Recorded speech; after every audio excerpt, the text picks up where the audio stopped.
terhormat dosen pembimbing Bu Ani Bujiati MESY dan teman-teman yang saya banggakan. Di sini kami dari kelompok 1 ingin menjelaskan tentang tugas kami dari mata kuliah akuntansi manajemen yang berjudul perilaku biaya. Di sini sebelum saya akan menjelaskan materi, saya akan memperkenalkan dulu nama kelompok. Yang pertama yaitu Melia Nur Elinda, Lia Santika, dan saya sendiri Muhammad Rizky Prayoga.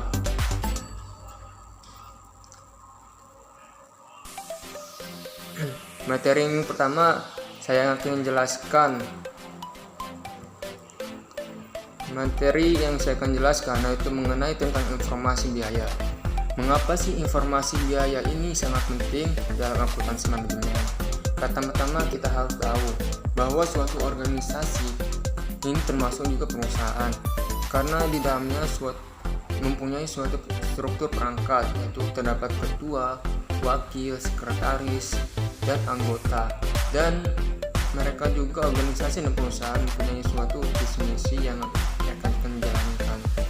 Dan terus juga mereka juga menciptakan suatu faedah atau guna atau lazim yang disebut kegiatan produksi. Adapun tujuannya yaitu sumber-sumber ekonomi, misalnya bahan baku, tenaga kerja, mesin, peralatan, dan sebagainya, agar untuk menghasilkan sumber ekonomi lain, misalnya barang. Adapun materi selanjutnya yaitu mengenai tentang perilaku biaya. Menurut Carter, biaya adalah suatu nilai tukar, pengeluaran, pengorbanan yang dikeluarkan untuk memperoleh manfaat. Berdasarkan perilakunya dalam bereaksi terhadap perubahan volume produk tertentu di dalam suatu perusahaan, maka biaya dapat dikelompokkan menjadi 4. Yang pertama, biaya variabel, biaya semi variabel, biaya tetap, dan biaya campuran. Beberapa faktor penting untuk menentukan apakah suatu biaya merupakan biaya tetap atau variabel, yaitu dalam menilai perilaku biaya, pertama-tama batasan waktu harus dipertimbangkan. Kemudian, sumber daya yang dibutuhkan dan keluaran harus diukur, dan pengaruh perubahan keluaran pada biaya aktivitas ditentukan. Adapun metode untuk memisahkan suatu biaya campuran menjadi komponen tetap dan variabel. Ada tiga metode yang digunakan secara luas untuk memisahkan biaya campuran menjadi komponen tetap dan variabel, yaitu menggunakan metode tinggi rendah Scatterplot dan metode kuadrat kecil. Nah, itu saja yang materi yang saya jelaskan. Materi selanjutnya akan dijelaskan oleh teman saya. Oke, di sini saya akan melanjutkan presentasi yang sudah dipresentasikan oleh Muhammad Rizky Prayoga. Oke, selanjutnya metode tertinggi dan terendah. Metode tertinggi dan terendah merupakan cara perhitungan yang relatif lebih sederhana dalam memisahkan biaya tetap dan biaya variabel dari suatu kelompok biaya semi variabel. Secara umum, perhitungannya dapat dilakukan dengan cara yang pertama, memilih jumlah biaya yang paling tinggi dari data yang tersedia.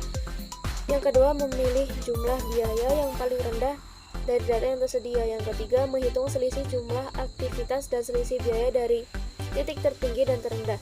Yang keempat, memasukkan selisih tersebut ke dalam formula untuk menghitung komponen biaya tetap dan biaya variabel.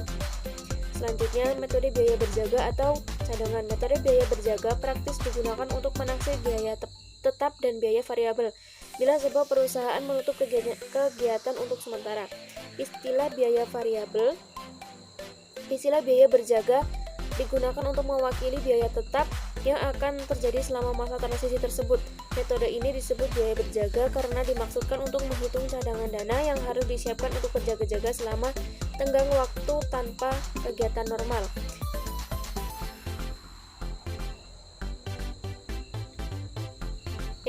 Selanjutnya, metode scatter plot menyangkut pemeriksaan scatter graph atau suatu plot menunjukkan total biaya campuran pada berbagai tingkat aktivitas berbeda dan pemilihan dua titik yang tampaknya terbaik untuk mewakili hubungan antara biaya dan aktivitas. Oleh karena kedua titik tersebut menentukan suatu garis. Kedua titik yang terpilih tersebut dapat digunakan untuk menentukan titik potong dan kemiringan garis di mana mereka berada. Titik potong tersebut memberikan estimasi komponen biaya tetap dan kemiringan estimasi biaya variabel per unit aktivitas. Kelemahannya adalah terletak pada subjektivitasnya. Yang selanjutnya, metode kuadrat terkecil. Metode kuadrat terkecil menggunakan semua titik pada data pada scatter graph dan menghasilkan suatu garis terbaik untuk semua titik. Garis terbaik adalah garis terdekat ke semua titik yang diukur melalui penjumlahan kuadrat deviasi titik-titik tersebut dari metode kuadrat terkecil menghasilkan garis terbaik titik data, sehingga lebih direkomendasikan daripada metode tertinggi dan terendah dan scatter plot. Sekian yang dapat saya sampaikan, akan dilanjutkan oleh Nia Santika. Selanjutnya, model regresi. Model regresi adalah persamaan matematik yang dapat meramalkan nilai-nilai suatu variabel tak bebas dari nilai-nilai variabel bebas. Pada regresi, harus ada variabel yang ditentukan dan variabel yang menentukan, atau dengan kata lain, adanya ketergantungan variabel yang satu dengan variabel yang lainnya. Untuk menentukan model, diperlukan pemisahan dengan variabel bebas diberi tanda X dan variabel tak bebas diberi tanda Y. Regresi memiliki macam bentuk, yaitu regresi linier sederhana dan regresi linier berganda yang digunakan untuk mencari hubungan linier antara variabel bebas dan variabel terikat.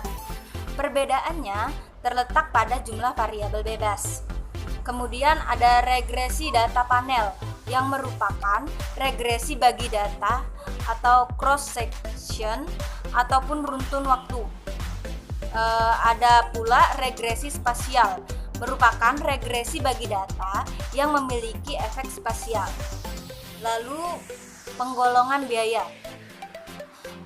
Biaya dapat digolongkan menurut yang pertama objek pengeluaran, yang kedua fungsi pokok dalam perusahaan, yang ketiga hubungan biaya dengan sesuatu yang dibiayai, yang keempat perilaku biaya dalam hubungannya dengan perubahan volume kegiatan, yang kelima jangka waktu manfaatnya. Yang pertama, penggolongan biaya menurut objek pengeluaran. Nah, dalam cara penggolongan ini, nama objek pengeluaran merupakan dasar penggolongan biaya. Misalnya, nama objek pengeluaran adalah bahan bakar, maka semua pengeluaran yang berhubungan dengan bahan bakar disebut biaya bahan bakar. Lalu yang kedua, penggolongan biaya menurut fungsi pokok perusahaan. Dalam perusahaan manufaktur ada 3 fungsi pokok, yaitu fungsi produksi, fungsi pemasaran, dan fungsi administrasi dan umum. Oleh karena itu, dalam perusahaan manufaktur, biaya dapat dikelompokkan menjadi 3 kelompok, yaitu biaya produksi, biaya pemasaran, dan biaya administrasi dan umum. Yang ketiga, penggolongan biaya menurut hubungan biaya dengan sesuatu yang dibiayai. Sesuatu yang dibiayai dapat berupa produk atau departemen. Dalam hubungannya dengan sesuatu yang dibiayai, biaya dikelompokkan menjadi 2, yaitu biaya langsung. Yang pertama biaya langsung, yaitu biaya yang terjadi yang penyebab satu-satunya adalah karena adanya sesuatu yang dibiayai. Lalu kedua yaitu biaya tidak langsung.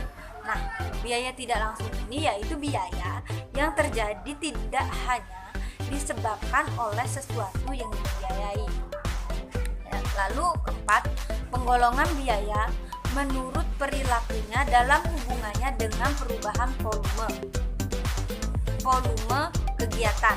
Nah, dalam hubungannya dengan perubahan volume kegiatan, biaya dapat digolongkan menjadi biaya variabel, biaya semi variabel, biaya semi fix, dan biaya tetap. Lalu yang kelima, penggolongan biaya atas dasar jangka waktu manfaatnya. Nah, atas dasar jangka waktu manfaatnya, biaya dapat dibagi menjadi dua, yaitu pengeluaran modal dan pengeluaran pendapatan. Nah, sudah.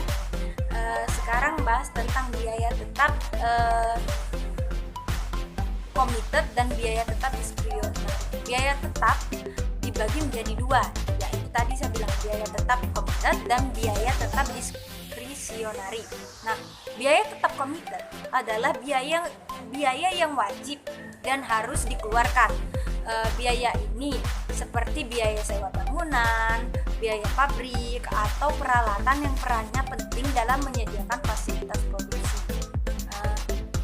Penyusutan, asuransi, sewa, properti, pajak, itu juga merupakan termasuk contoh dari biaya tetap committed.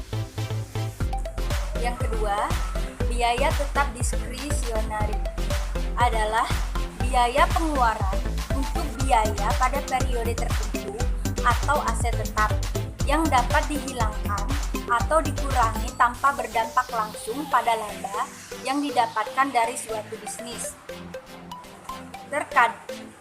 Terkadang dalam suatu bisnis tidak banyak pengeluaran untuk biaya tetap diskrisionari, tapi nilai dari biaya ini biasanya bisa sangat besar sehingga patut ditinjau ulang oleh manajemen. Lalu masuk ke biaya variabel.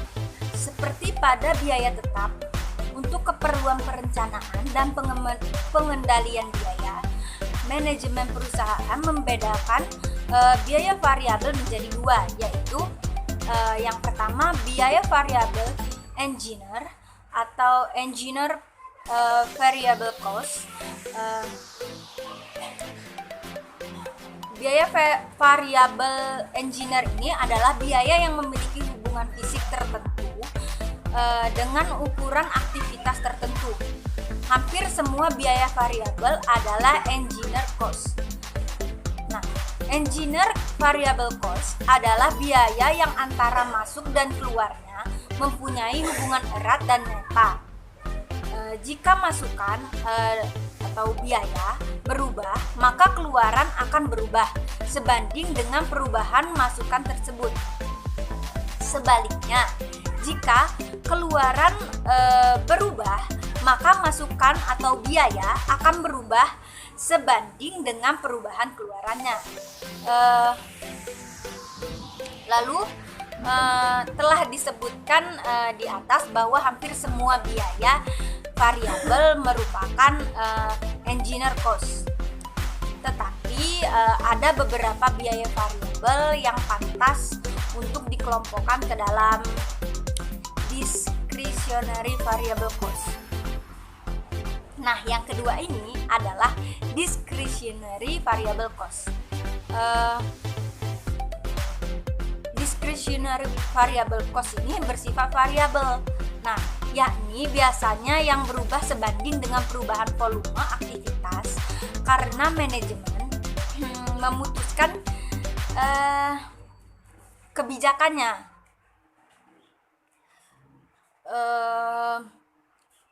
Dengan kata lain, variabel discretionary ini adalah biaya yang masukan dan keluarannya memiliki hubungan erat namun tidak nyata atau bersifat artifisial. Nah, jika keluaran berubah, maka masukan akan berubah sebanding dengan perubahan keluaran tersebut. Namun, jika masukannya berubah, keluaran belum tentu berubah. Dengan adanya